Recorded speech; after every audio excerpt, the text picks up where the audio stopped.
So can't think of anybody better to see talking about startups in San Francisco than the guy who created RocketSpace, where about 150 startups are incubating there. We're going to hear about what's going on and what he's seeing happen in the world right now.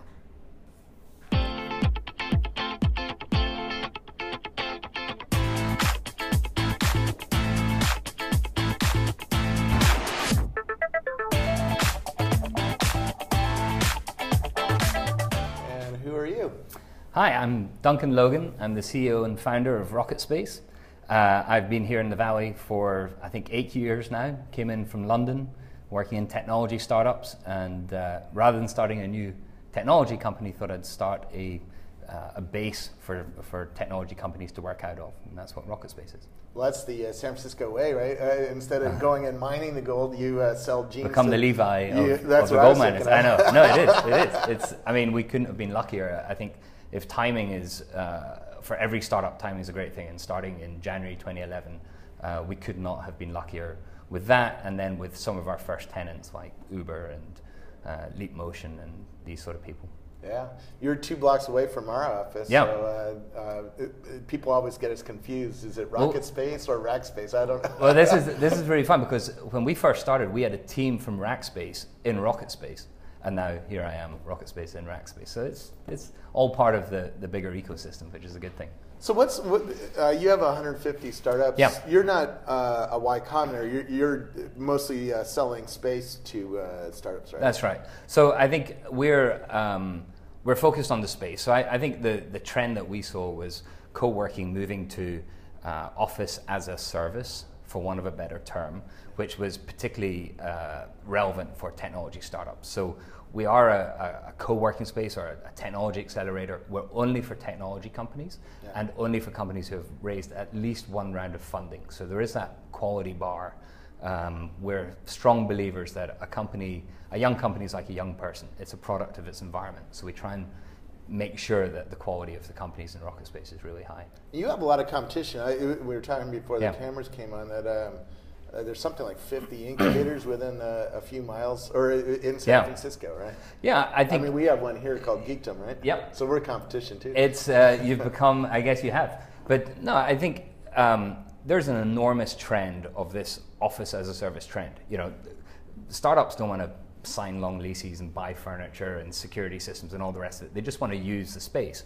So I think while we at the moment it feels like there's just so many of these places, I think we're still at the very early stages of what will eventually become, you know, something to the tune of 5 to 10% of all commercial real estate will fall into this sector. So I think we're still very early, but I think it's a great thing for entrepreneurs. At the moment, there are, as you say, I think 55 different spaces that you can choose in San Francisco. Yeah. So we were there, I don't know, 3 years ago maybe? Yeah, just after we opened, yeah. What's been happening since then? What have you been seeing happen in the San Francisco ecosystem? So in the co-working accelerator space, I think the quality of everything has moved forward leaps and bounds. You know, when we started, as long as you had some furniture and Wi-Fi, that's all you needed. Now the customer's expectation is, you know, 24/7, full redundancy, far better furniture. You know, everything's moved forward, which is a good thing. With regards to the startup community, I think it's kind of slowed down, or I think it's stabilized. I think when we started in January 2011, 2012 just seemed to be meteoric growth. Everything seemed to, you know, just be everywhere you turn. I think we were having 45, 50 applications a week from startups to get into RocketSpace. Now that's down to about 30, which is still a lot and still kind of gives you an idea of the scale of San Francisco in the startup community. But it seems to be a little bit more sensible now. Obviously, we're now seeing some of the companies that have come through RocketSpace hit big numbers. Uber talking about 16, 17 billion valuation. Leap Motion's done crazy well. Zappos, you know, there's just Practice Fusion, Achievers. There's just, we actually have an infographic, which is, I think, 5 companies now have come through RocketSpace have hit $1 billion valuations or more. The companies in there have raised over $3 billion in combined funding in the first 3 years. I mean, those numbers are staggering. Yeah. This is a trend not just in San Francisco, right? In New York, and we were just in Tel Aviv, and London, there's co-working spaces that are popping up and doing quite well, right? I think there's two things. I think there are natural technology clusters forming in cool cities. Yeah. And we say that Austin being Austin, New York, Seattle, yeah, it's a smaller environment, but Tel Aviv for sure, London, Amsterdam, Berlin, Beijing, yeah. Beijing's one we don't really see much because the companies are serving the internal Chinese market, but really important companies. China is fascinating to me. What's going on behind, what we don't know about in China is kind of probably more than what we don't know about. It's just incredible economy, and we're starting to see them come across and snap up US companies. I think that's going to go on. But yeah, there's been a great march forward in what we're seeing with the startup community. But I think technology is an educated person's game. Educated people are the most mobile population of any society, and they will move and live and work in cool cities. Yeah. So that's why these places are taking off. That's true. So are you seeing a trend in terms of the kinds of companies that are coming through your doors since you're seeing 30 companies a week? Yeah, we're kind of, RocketSpace as a business, we still have a lot of small startups. We also have larger startups, or what we call, people like Supercell and Hootsuite and these sort of guys, which are more a division of a startup coming to work in the Valley. And I think that is a trend. We see a lot of companies. You might be a great company based out in New York, but you still need to have a team in the Valley or in San Francisco. We saw that with sales. Exactly, or a bit of dev or whatever. And I think that innovative tech, a person asked me this morning about, do I think this is all going to head to India? And I think India in places is great for scaling out stuff, but the actual creativity, the innovation technology will still happen here or in one of these tech clusters. So yeah, we're seeing as many bigger companies look at RocketSpace as an option as we do. So you're not like the old Dogpatch Labs where Instagram started.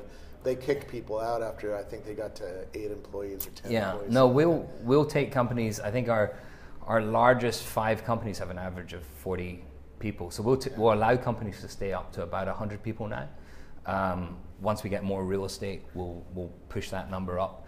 But it's now, I think RocketSpace used to be a stepping stone to getting your own office. And now I think more and more companies are seeing it as an office for life, an office until they get acquired or until they IPO or really start scaling out. You guys, how much do you charge per person? So it's a per person per month typical sort of model, and it ranges from sort of $750 a month up to about $1,000 a month. Okay, so you're a little bit more expensive than some of them in town. Do you see the same kinds of societal problems affecting startups where the cost of living here just keeps going up and up? Because the wealth that is being generated here keeps going up. I am at the moment considering buying a house in San Francisco, and it's when you hear of houses getting 50 bids and 30 of them being all cash bids, and that's for a $1.7 million home or something. It's just, you think, how can you compete in that space? We're very focused on transport and communication lines. I think more and more people, I think San Francisco, I think we're at $1,000 a square foot here. You compare that to New York, where it's $2,300 a square foot. So we've still got a long way to go until we get to a sort of Manhattan style. But I think without a doubt, more and more people are going to be coming in on BART or train or other communication ways to get into work here. I think there's always going to be this dynamism for wanting to be here, but yeah, it's getting really hard for workers to afford it. One thing I've noticed Google doing in London and Tel Aviv, they have these campuses where they take a floor of an office building and give it to the community and have a bunch of events there and just try to create good feelings in the community. It helps with recruiting, helps with their standing in the community and stuff like that. Are you noticing the same thing happening with RocketSpace? I think it's a really good thing. I think big companies, I think Google does it for a couple of reasons, and other companies are also, we see lots of companies opening accelerators and offering free space. I think there is a trend towards entrepreneurism. There's less of this drive of leaving university and wanting to go and work for a big company automatically. And so the big companies are going to have to compete for that talent, and the startups are competing for the talent, the big companies are competing, and if they can keep themselves young and fresh and vibrant by having that sort of energy going on in the office, they'll offer it. I think that it's a competitive space, not really to what RocketSpace is doing, but yeah, I think there's going to be a lot of. Well, I haven't done one in San Francisco yet, but clearly they're learning how to do these community spaces. It's really hard to work out what the large companies are doing. I mean, they've all now come up, except for I don't think Facebook has an office in San Francisco yet. Yeah. But Google, Yahoo, they're all realizing that this is where the young talent is, and if they don't have some sort of outpost here, it's going to be hard to attract that talent into the company. I think I wouldn't be surprised if Facebook makes a big splash in San Francisco, and eventually, I know Mark loves Palo Alto and loves keeping that community together, but I wouldn't be surprised if the more pressure we see getting put on Google buses and stuff like that, if they don't just move up here and put a campus in. Yeah, Salesforce is opening a big tower, right? Salesforce Tower. That's what's that? 2 million square feet or something they've taken in. I heard that Salesforce is trying to hire 5,000 people this year. Which I hope is not all in San Francisco, because there goes another problem. They built a tower in London too, or took over one. So but yeah, I mean they've obviously gobbled up a lot of the real estate that's been built. I mean, you just look around this area, there's tower cranes everywhere, but they've taken up a lot of it. But yeah, I think it was an interesting decision for them to stay downtown. I think that was a kind of peer pressure that everyone said, listen, we don't want to move out towards Candlestick, and they wanted to be here. Yeah. Do you feel that pressure to bring rocket spaces to other places in the world? Yeah, we do. We're definitely looking at it. I think I kind of describe the period that we're in at the moment as our Ray Kroc years. We're still fine-tuning the model, but once we feel we've got that model right, we'll start to take it out to put campuses elsewhere. What else do you do for startups? Because you do events and you have a cool space. So, yeah, I mean, our whole thing is to, whatever we can do to help startups accelerate, go faster is key for us. We have RocketU is our education business, it's actually probably the most exciting part of our business at the moment. This is doing a developer boot camp. Again, there's a lot of people in that space, but we feel we have a really unique offering that you're doing the boot camp surrounded by 150 leading startups who are all growing like mad, desperate for talent. So that's a good hiring opportunity. And we're using a company called Yeti HQ, who are one of the leading Python consulting shops here in San Francisco, to do the teaching. So it's real world teaching. So that's a boot camp. It's churning out students into the ecosystem, which is, there's a severe shortage of students. Our other business, RocketX, is all to do with the corporates. So increasingly we see corporates wanting to engage with startups. Yep. And there's 101 companies and people out there who tell corporates, oh yeah, we can introduce you to startups and so forth. But I think there's a lot of R&D labs. I visited Mercedes-Benz R&D lab here, and you just would go around and you see so many. Samsung moved an R&D team. Yeah, we work with them a lot. Yeah.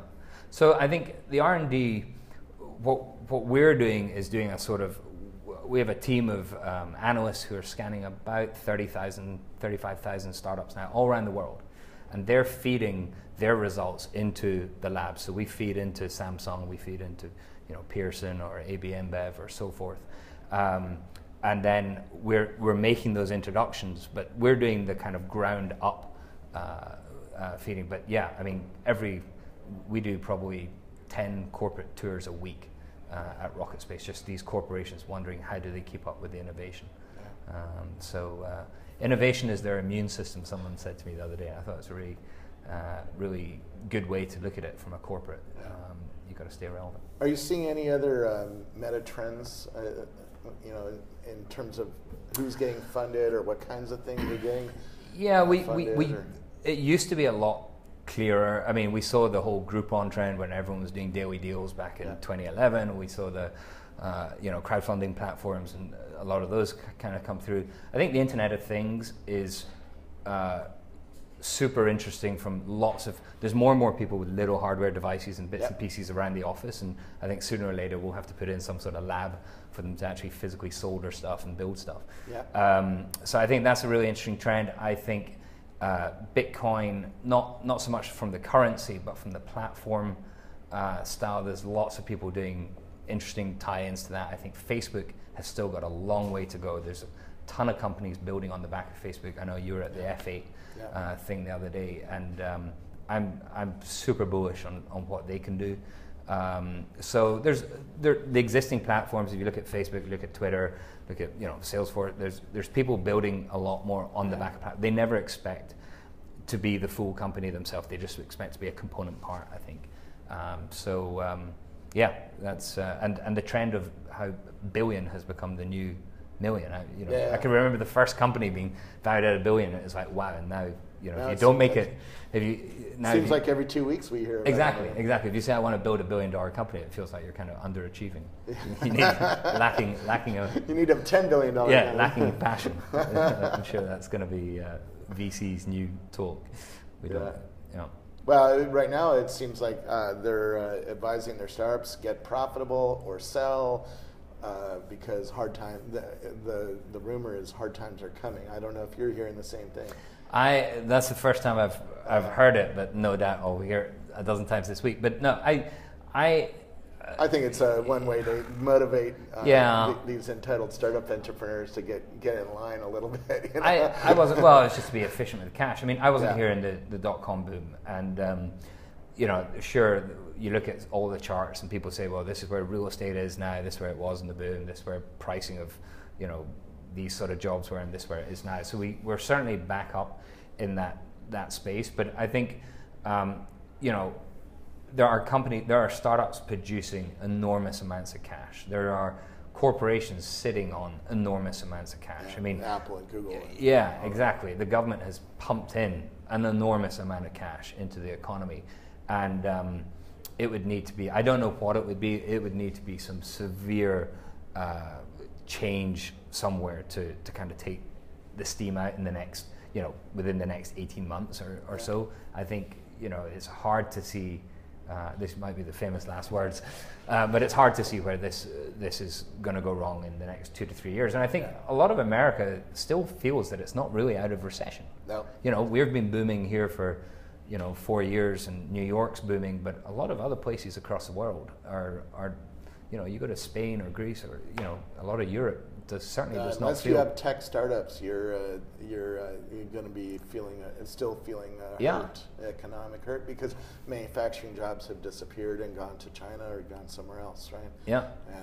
And that next wave, that drove the middle class. There's not a good middle class right now. That's a big problem. Yeah. Who's going to buy the goods and services if we keep destroying the middle class? But yeah, I mean, how that turns around and manufacturing has gone abroad, and then you hear of Tesla now is the biggest car manufacturer here in California, and they're looking for enormous expansion and growth, and things do go around. What comes around goes around, sort of style. But I feel that if things had kept going as they were in 2011, 2012, we couldn't have kept up. But I actually feel things have settled down a bit, and we're just seeing more cash that's been sitting on the sidelines being deployed into profit making. I mean, the guys buying into Uber or whatever that round gets done at. There's an organization, a company producing a lot of cash. I think that's a sensible bet. Very cool. Where do we follow you? RocketSpace.com or? RocketSpace.com. Yeah, rocket-space.com. That's where everything's based at the moment, or at Duncan Logan on Twitter. Yeah. But it's been a pleasure. Thanks for coming by. Good to see you. Great. Cheers. Thanks for what you do for entrepreneurs. I couldn't have a better passion of a job. I mean, if your passion is tech, doing what I do is like, it's not work, which is, I love it.